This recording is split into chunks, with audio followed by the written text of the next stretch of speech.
gemstone, gold ore, gold treasure, gold veins. Magandang araw sa inyo mga treasure hunter. Ako nga pala mula sa Golden Detector Company dito sa Abu Dhabi, United Arab Emirates. Sa mga naghanap sa inyo ng mga treasure hunting equipment, ito nga pala ang Gold Vision. Ito ay mula sa GeoGround at made in Germany ito. So ito ay merong long range locator kung saan makakapili ka ng target na gusto mong hanapin. So meron din itong 3D ground scan kung saan ito ay magbibigay ng impormasyon ng lalim ng target na na-detect mo. At meron din ditong information kung cavity ang iyong na-detect or kung hollow space. So ito nga pala ay merong 5 years na warranty. Ngayon ipapakita ko sa inyo kung anong laman ng case ng Gold Vision at kung ano yung mga kanyang parts and accessories. So dito sa loob, syempre unang makikita mo ay itong Golden Detector Warranty Card. So meron din itong user manual. So napakadali lang niyang gamitin. Nandito lahat ng instruction kung paano siya gamitin. Meron din itong warranty certificate and yung kanyang 3D ground scanner na booklet kung paano gamitin ang 3D ground scanner na search system. At syempre, meron din itong main unit. Ito yung kanyang main unit.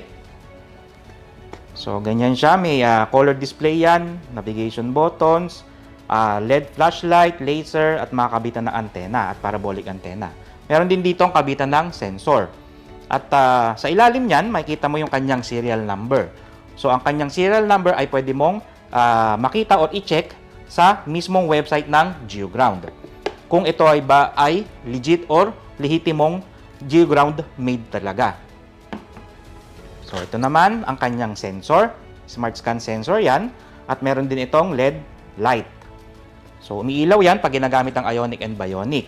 Then, ito naman yung kanyang parabolic antenna. At ito yung kanyang charger. May wire din yan nakasama. Ito naman ang kanyang handle. So, ito ay rechargeable din. Type-C port yan. May mga trigger button yan. Lock and unlock. And nga pala, ito rin ang main unit ay Type-C port na rin yan. So, syempre, meron din niyang kasama na dalawang antenna recipient. Ganyan siya na kinakabit din sa main unit. At syempre, nagbibigay kami ng free na tablet para doon sa kanyang GeoGround Analyzer. So, application yan na i-install dito, naka-install dito, at magagamit mo yan for 3D ground scanner. Ngayon naman, ipapakita ko sa inyo kung paano pagkabit ng kanyang mga parts and accessories sa main unit. So, ito nga pala, may dalawang antenna recipient siya. So, kabit mo lang yan dyan, iniikot lang yan. Yang dalawa na yan. So, itong sensor naman niya, kabit mo lang siya. Sasalpak mo lang ng ganyan. Yung kanyang parabolic antenna. So, ilalagay mo lang siya dyan. At yung kanyang handle. Isalpak mo lang ng ganyan at maglalak na siya ng automatic. So, meron din niyang lock and unlock kung gagamitin mo ang long range. Kung gamitin mo naman ang kanyang ionic and bionic na search system, ilock mo lang siya. At ito nga palang kanyang display, iangat mo lang yan. So, napo-fold naman siya. So, very compact design siya. Ang mga available naman na search system dito sa Gold Vision ay ground scan. Meron din itong long range, free mode, smart depth, ionic, bionic, at meron din itong settings. Sa settings naman niya, ang nandyan ay yung mga time, display, sound, languages, tsaka information ng mismong Gold Vision. So, nandyan din ang kanyang serial number. So, ito naman, ngayon silipin natin kung ano ang pwedeng i-detect sa long range. So, meron kang choices dito. Merong iron, platinum, silver, bronze, cavity, copper, diamond, gemstone, gold ore, gold treasure, gold veins. So, yun ang kanyang mga choices. Kung halimbawa naman, gold treasure ang gusto mong hanapin, so pag pinili mo yan, gold treasure lang ang kanyang hahanapin. Wala nang ibang target. Sa kanyang type ng soil, meron kang mga choices dyan. Yung kanya namang distance, from 0 yan hanggang 3,000 meters. So, depende sa'yo kung gaano kalayo ang gusto mong hanapin. So, halimbawa, 1,850 meters. So, hanggang 1,850 meters lang ang kanyang hahanapin na target. Pero pwede mo yan isagad ng 3,000. Pag sinagad mo siya ng 3,000, syempre hindi na siya lalagpas doon. Hanggang 3,000 meters lang ang kanyang range. Yung kanyang depth naman, ito ay hanggang 40 meters. So, kung isa-set mo siya ng 21 meters, so hanggang 21 meters lang yung hahanapin niya na lalim. Hindi siya sosobra doon. Ngayon, hanggang 40 meters, yan ang sagad niya. So, hindi na rin siya sosobra doon kung yan ang sinet mo. Ngayon, pagkatapos nun, lahat ng mga settings mo, yan ang ginawa mo. So, press mo lang ang OK. Ngayon, meron itong trigger button dito. Press mo lang yan. Pag press mo yan, magka-calibrate na siya. Then, pagkatapos yan ay pwede ka na mag-search ng pinili mong target. Nakalagay naman dyan is Gold Treasure ang iyong pinili.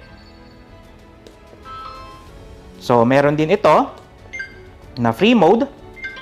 So, parehas lang din naman siya ng long range. Kung paano siya, yung way niya kung paano maghanap. But ang pagkakaiba lang nito ay, dito ay by frequency ka mamimili. So, by frequency ng metallic object ikaw mamimili. So, ganun pa rin siya. Type ng soil, may choices. So, distance niya hanggang 3,000 meters pa rin. At yung kanyang depth ay hanggang 40 meters pa rin yan. So, ganun din siya. Press mo lang ang OK o kaya yung trigger button para mag-calibrate. Then, yun. Kung ano yung pinili mong frequency, yun yung kanyang hahanapin. Wala nang iba. Nakaset ka ng 500 Hz. Then, doon naman tayo sa kanyang, dito muna tayo sa kanyang ionic. So, yung ionic naman, itong ionic ay mag-search siya ng pang-all metallic object yan. Kumbaga, mag-search siya ng all metallic object. So, pagka merong malapit sa kanya, mag 100% yan, katulad nito. Pag nag 100% yan, ibig sabihin malapit sa kanya yung metallic object na na-detect niya.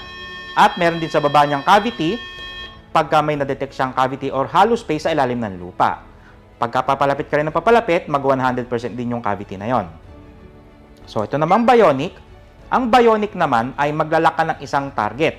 Kung halimbawa, ay ang pwesto na yan ay merong, kumbaga, merong metallic object.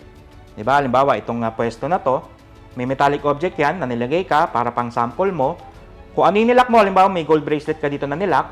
So, pagka naghanap ka sa ibang lugar na, kumbaga sa ibang area, ang hanapin niya ay same target lang. So, ganun ang pagkakaiba nila ng bionic at saka ng ionic. So, ito naman ang smart depth. So, meron tayong smart depth dito. So, pagkatapos mong gamitin yung kanyang long range, pwede mong gamitin to para malaman mo yung lalim. Press mo lang yung OK. At ito naman, makita mo, move to center point and press to start first direction. So, syempre, i-unlock mo to. I-unlock mo yan para umikot siya ng free. At kada lakad mo ay pipindot ka ng trigger button. So, makikita mo naman dyan, press ka lang. So, lalabas dyan, maglakad ka dun sa corner na yon. Kumbaga, di ba, nandito yung target kasi nasa gitna. So, from dun sa target na kinakatayuan mo, maglalakad ka dun sa corner niya. So, yan ang unang step mo. Front yan, nakalagay. So, habang naglalakad ka, magpe-press ka ng trigger button. Kada step ng iyong paglalakad. So, press mo lang ito. So, hanggang umikot siya ng more than 90 degrees or 90 degrees, hihinto ka dapat at lalabas naman dyan na pinababalik ka sa mismong target. Pagkatapos nun ay gawin mo ulit yung proseso dun naman sa mga ituturo niyang mga location. Like dito, sa kanan, right, makita mo naman right dun sa corner na yan. So, pag natapos mo yung 4 na process na yan, maglalabas ito ng kanyang lalim nung target. So, halimbawa, natapos tayo, umikot na siya. Isa pa ulit, kusa naman niyang iikot. Automatic na iikot yan. Ibig sabihin nun, huminto ka at bumalik ka doon sa center point. Ito yung pang-4. So, pagkatapos niyan, lalabas yung ganyan. So, lalabas kung gaano kalalim yung target. In meters yan. Ito naman ang 3D ground scan ng Gold Vision. So, open mo lang siya, ang device, at itapat mo lang doon sa ground scan. Ngayon, ito naman ang kanyang tablet na included. So, meron itong application. So, press mo lang yung kanyang tatlong line dito sa kaliwa. Settings mo lang. At scan device. So, naka-on naman ng Gold Vision. So, madedetect niya yan at pwede natin siyang i-pair. I-connect lang natin. So, automatic naman makita mo. Connected na siya. After that, labas ka lang, punta ka sa 3D ground scan. So, nandito yung mga choices mo. So, meron ka ditong settings. So, meron kang path kung parallel or zigzag. Ito yung parallel, ito yung zigzag. Kung saan ka magsisimula, kaliwa o kanan, pwede ka mag-set. Automatic at manual. Yung manual ay pipindot ka kada lakad mo. Yung automatic naman, isang pindot lang trigger button at magdedire-diretso ka na ng lakad. Ito naman ang number ng lines. Yan, at ito naman ang kanyang pulses. So, set natin ng mababa lang at maliit lang yung ating area. So, apat-apat lang siya at pwede ka na mag-scan. Pinutin mo lang start scan at ganito ang ating pinili. Zigzag yan. So, kailangan ganito rin ang position ng device pag nag-i-scan ka. Skip mo lang yan at pwede na tayo mag-scan. So, ngayon mag-i-start tayo ng scanning. Press ko lang start dito sa tablet. At pinili natin ay automatic. So, tapat lang natin siya dyan. Scan na siya. Ngayon, kakanan ako. Isang pindot sa trigger button, pabalik naman.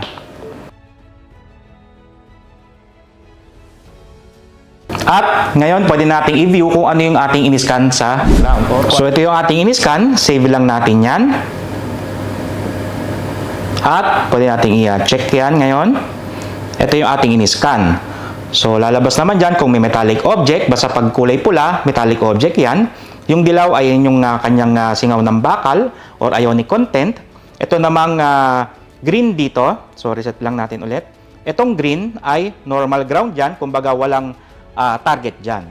So, pagka blue naman, yan ay may hollow space or pwedeng cavity or pwedeng tunnel yan. Depende kung papunta yan dito sa metallic object. So, malalaman mo yan kung meron tunnel na papunta sa treasure. So, dito rin naman, meron itong wireframe, itong column na to. Pwede mong itanggalin yan. Then, wireframe, ganito ang ma-view mo. So, ganyan siya. Reset natin, tanggalin natin. At yung data niya, lalabas din dyan. Ito naman yung depth. Pag pinindot mo yan, depth ang lalabas dyan. So, each column yan, merong depth. So, malalaman mo, halimbawa itong pula na to, 1.1 meters. So, meron din yan type ng soil. So, pwede ka mamili dyan kung anong klaseng type ng soil ang meron dun sa iyong ground. So, meron din itong filter. Kung gusto mong tanggalin yung green, yung normal na ground lang, tanggalin mo lang. Pwede naman yon para at least mas madali mo siya ma-view. Then, balik lang natin. Ito naman, flat colors naman yan. Depende kung ano. Mas maganda pa rin yung jet, yung ito ay standard na mga kulay niya. So, iba-iba naman yan. Para sa inyong orders at mga katanungan sa price ng Gold Vision at delivery process namin, maaari nyo kaming kontakin sa makikita nyong number sa screen.